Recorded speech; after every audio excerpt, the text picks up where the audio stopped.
விஜய் அவர்களோட பிரச்சார வாகனம் அவரு நிறைய பொதுக்கூட்டங்கள் அரசியல் பொதுக்கூட்டங்களுக்கு பயன்படுத்தின அந்த பிரச்சார வாகனத்தை சிபிஐ இன்னைக்கு சோதனை பண்ணியிருக்கு. என்ன காரணம்? எதற்காக இந்த சோதனை நடந்திருக்குது? நீங்க எப்படி பாக்குறீங்க? அதாவது இந்த கழுகு சும்மா வட்டம் அடிக்காது. நீங்க பிணம் இருக்கக்கூடிய இடத்துல தான் கழுகு வட்டம் அடிக்கும். அது மாதிரி இதுல விஷயம் இருக்கு. 2 நாளில் விஜய் அவர்களை டெல்லிக்கு அழைச்சிருக்காங்க. சிபிஐ ஆமாம் 12ஆம் தேதி தம்பி நேராக வந்துரு, நீ தான் கடைசி ஆள், நீ தான் குற்றவாளி.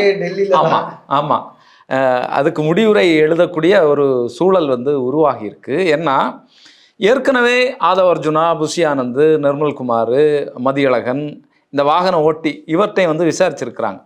இந்த தெய்வங்கள் எல்லாம் ஒருத்தரை மாற்றி ஒருத்தர் பழி போட்டுகிட்டே இருந்திருக்கிறாங்க. சரியான பதில் சொல்லலை, எல்லாம் எழுது அப்படின்னு சொல்லி பேப்பரை கொடுத்து எழுதி வாங்கியாச்சு. இதுலேருந்து நீ இவங்க தப்ப முடியாது. ஏன்னா இதுவரைக்கும் இவர்கள் என்ன சொல்லிட்டு இருக்கிறாங்கன்னு சொன்னால், திமுக காரணம், காவல்துறையினுடைய நடவடிக்கைகள் சரியில்லை, பாதுகாப்பு வழங்கல, செந்தில் பாலாஜி தான். ஆமாம், செந்தில் பாலாஜி தான் காரணம், 41 உயிர்களுக்கு பதில் சொல்லணும் அப்படின்னு சொல்லி கான்ட்ரவர்சியான விஷயங்களை பேசிட்டு இருந்தாங்க. இந்த ஸ்ப்ரே அடிக்கக்கூடிய ஆட்கள்லாம் எங்கேருந்து வந்தாங்க அப்படிங்கிறதெல்லாம் நமக்கு தெரியல. ஏன்னா இன்னைக்கு எல்லாருடைய கையிலையும் கேமரா இருக்குது, ஆதாரங்கள் இருக்குது. இதையெல்லாம் தாண்டி இவ்வளோ பொய் பேசிட்டு இருக்கிறாங்கன்னு சொன்னால் இதில் தான் வசமாக இவர்கள் சிக்கி இருக்கிறாங்க. இப்போ விஜய்க்கு பொறி வைக்கப்படுகிறது. அதுதான் நமக்கு தெரிஞ்ச விஷயமாக இருக்குது. இப்போது வாகனத்தை சோதனையிடுவதற்கான காரணம் என்ன? ஏற்கனவே நமக்கு தெரியும். மூத்த பத்திரிகையாளர் நக்கீரன் கோபால் அவர்கள் பேசியிருந்தார். இந்த கரூர் சம்பவம் ஜனநாயகன் திரைப்படத்திற்காகத்தான் இப்படிப்பட்ட ஒரு நெருக்கடியை உருவாக்குனாங்க, மிதமிஞ்சிய கூட்டத்தை கூட்டினதெல்லாம் இதற்காகத்தான் அப்படிங்கிற குற்றச்சாட்டை வச்சாங்க. அதற்கு எந்த விதமான எதிர்வினையும் இந்த ஆட்கள் பண்ணலை, அப்படி ஒண்ணு நடக்கல. அதே வேளையில அவர் சொன்ன மாதிரி இந்த ஜனநாயகன் சம்பந்தப்பட்ட வீடியோக்கள் எல்லாம் அந்த மாதிரி இமேஜஸ் இருந்தது. ஆமா, இமேஜஸ் இருந்தது, அந்த போட்டோ போஸ்டர்லையும் அந்த இமேஜஸ் இருந்தது, இதுல இருந்தது, என்ன ட்ரெய்லர்ல எல்லாம் இருந்தது. அதை வேற மாதிரி போட்டிருக்காங்க, அவ்வளவுதான். ஆனா இந்த வாகனத்துல நிக்கிறது அச்சு அசலாக அந்த காட்சிகள்லாம் இடம்பெற்றிருக்கு. அப்போ இதற்காகத்தான் இவர்கள் திட்டமிட்டு இந்த சம்பவத்தை ஏற்படுத்தினாங்களா அப்படிங்கிற ஒரு பார்வையில் இந்த இது போயிட்டு இருக்கு. சிபிஐ அரசியல் பொதுக்கூட்டத்தை சினிமா அதோட அவர் மார்க்கெட்டை இது பண்றதுக்காக பயன்படுத்திக்கிட்டாரு. ஆமா, அப்படியான ஒரு இது இருக்கு. இன்னொரு பக்கம் நீங்க பாத்தீங்கன்னு சொன்னா, ஜனநாயகன் திரைப்படத்தினுடைய நிறுத்தி வைப்பு, சென்சார் வழங்காம இப்ப உச்சநீதிமன்றத்துக்கு போயிருக்கு. அது இன்னொரு பக்கம் இருக்கு. அதுலயும் நமக்கு ஒரு சந்தேகம் இருக்கு. இந்த சிபிஐ விசாரிக்கக்கூடியது இதற்கும் கரூர் சம்பவத்திற்கும் இந்த திரைப்படத்திற்கும் ஏதாவது சம்பந்தம் இருக்கா அப்படிங்கிற விஷயங்கள் எல்லாம் நம்ம பொறுத்திருந்து தான் பார்க்கணும். எந்த ரகசியங்களும் வெளிவரல. யார் குற்றம் சாட்டினாங்க, யார் ஆட்சேபனை தெரிவித்தாங்க, என்னென்ன ஆட்சேபனைகள் இருந்தது அப்படிங்கிறது வெளிப்படையாக சென்சார் கமிட்டி இதுவரைக்கும் சொல்லலை. இந்த மிலிட்டரி லோகோ, ஆமா, எல்லாமே ஒரு யூகத்தினுடைய அடிப்படையில் தான் இந்த தகவல் எல்லாம் வந்திருக்கு. எப்படி தமிழக வெற்றிக் கழகம் ஒரு யூக அந்த கட்சியாக இருக்கிறதோ, என்ன நேரடியாக செய்திகளை சொல்ல மாட்டாங்க. விஜய் சொல்ல தகவல்களை சந்தித்ததாக தகவல், விஜய் காலையில் இருந்து மன்னிப்பு கேட்டதாக தகவல், எல்லாமே தகவல் வெற்றி கழகம். ஆமா, அந்த மாதிரி தான் இந்த தகவலும் வருது. எந்த தகவல்?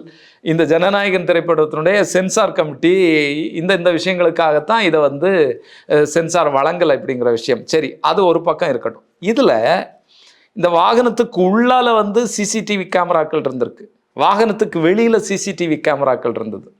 அப்போ இந்த சிசிடிவி கேமராக்கள் இதுல இருந்திருக்குன்னா இதை யார் ஆப்ரேட் பண்ணா அப்படிங்கிற கேள்வி எழுதுல.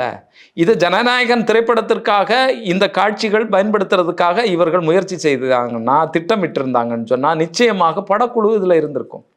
அப்ப வினோத் அங்க இருந்திருக்கிறதுக்கான வாய்ப்பு இருக்குல்ல. பிரச்சார வாகனத்துல யார் இருந்தாங்கிறது ஒரு கேள்வியாக இருக்கு. நிறைய பேர் நிறைய ஐயங்கள் எழுப்புறாங்க. அவங்க இருந்தாங்க, இவங்க இருந்தாங்க, கேமரா வச்சு ஷூட் பண்ணாங்க, 64 ட்ரோனை பறக்க விட்டாங்க, இப்படி எல்லாம் சொல்லிட்டு இருந்தாங்க. காவல்துறை கூட அந்த அஸ்ராகர் தலைமையிலான அந்த காவல்துறை கூட இங்க ஒரு எஸ்ஐடி போட்டாங்கல்ல, அவங்க கூட அந்த சிசிடிவியை கொடுங்க அப்படின்னு சொல்லி ஆதவர்ஜினா இவங்க கிட்ட எல்லாம் கேட்டப்ப கொடுக்க மறுத்தாங்க. அது என்ன காரணம்னு தெரியல. ஏன்னா நடந்தது தெரிய போகுது, கொடுத்துருக்கலாம் அந்த தேதியிலேயே, ஆனா கொடுக்கல.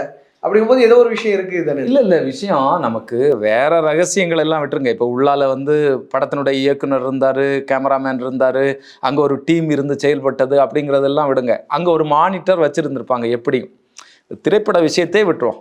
உள்ளால ஒரு மானிட்டர் இருந்திருக்கும், யாராவது கண்காணிச்சிட்டு இருந்திருப்பாங்க. அப்போ மயங்கி விழுறது தெரிஞ்சிருக்கும், செத்து விழுந்தது செஞ்சிருக்கும், மக்கள் கூப்பாடு போடுறது வந்து தெரிஞ்சிருக்கும். அப்போ இந்த தகவலை வந்து விஜய்க்கு இவர்கள் யாரும் சொல்லலையா?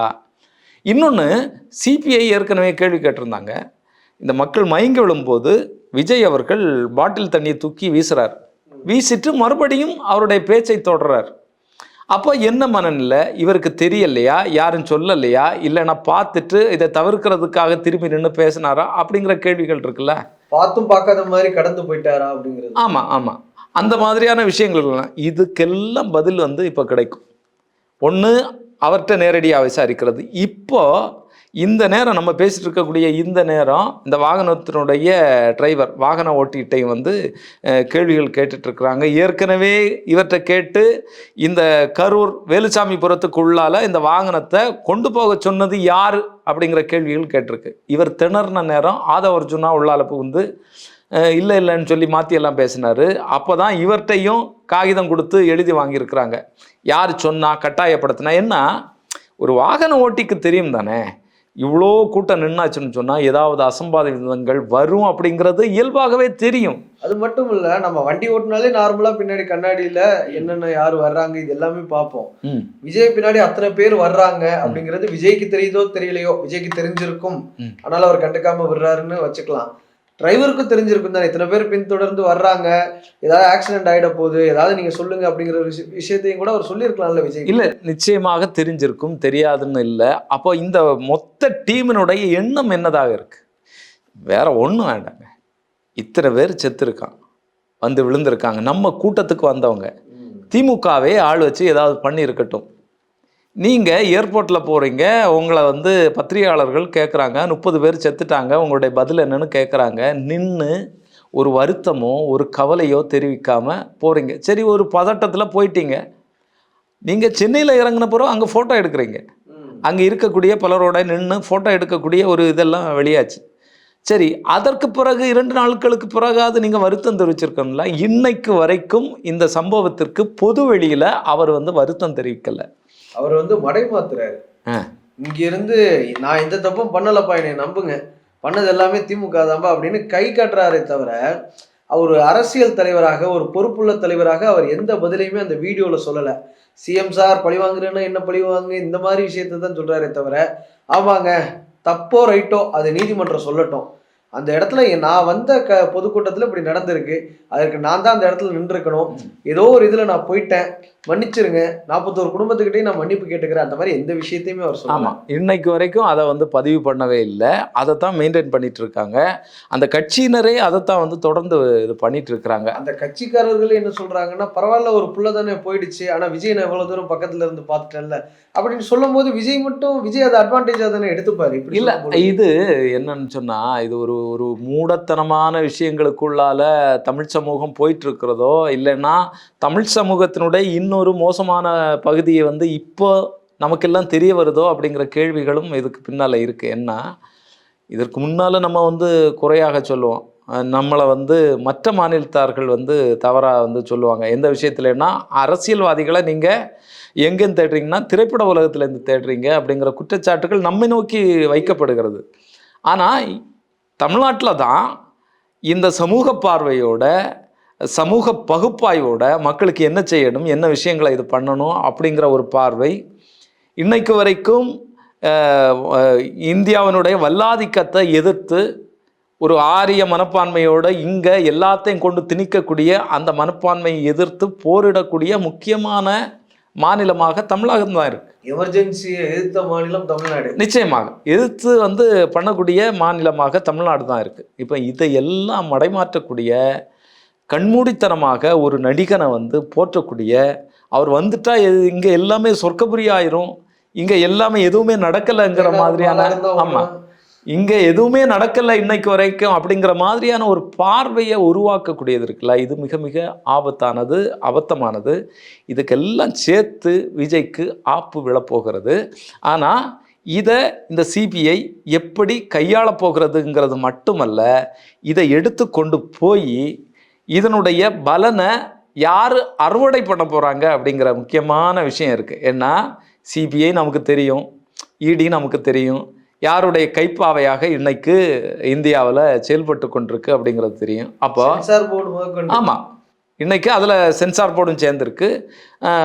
அவர்களுக்கு சாதகமான இல்லைன்னா அவர்களுடைய இந்துத்துவ சிந்தனைகளை புகுத்தக்கூடிய இங்கே கொண்டு வரக்கூடிய திரைப்படங்களை அவர்கள் வலிந்து திணிந்து அதுக்கு எந்த விதமான நெருக்கடியும் கொடுக்காம வெளியிடக்கூடிய வேலையை செய்கிறாங்க.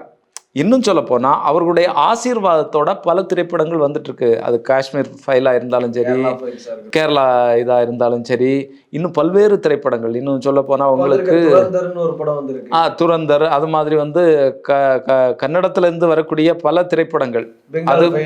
அது ஒரு என்ன கமர்ஷியல் திரைப்படங்களை கூட அவங்க திட்டமிட்டு உள்ள கொண்டு வராங்க. காந்தாரா மாதிரியான கமர்ஷியல் திரைப்படம், பாகுபலி, இந்த மாதிரியான கமர்ஷியல் திரைப்படங்களை எல்லாம் ஊக்குவிக்கக்கூடிய ஒரு வேலையை இவர்கள் பண்ணிட்டு இருக்காங்க. சிந்தனையோட படம் எடுக்கிறவங்களும் ஆமாம் ஆமாம், அதை இவர்கள் பண்ணிட்டு இருக்கிறாங்க.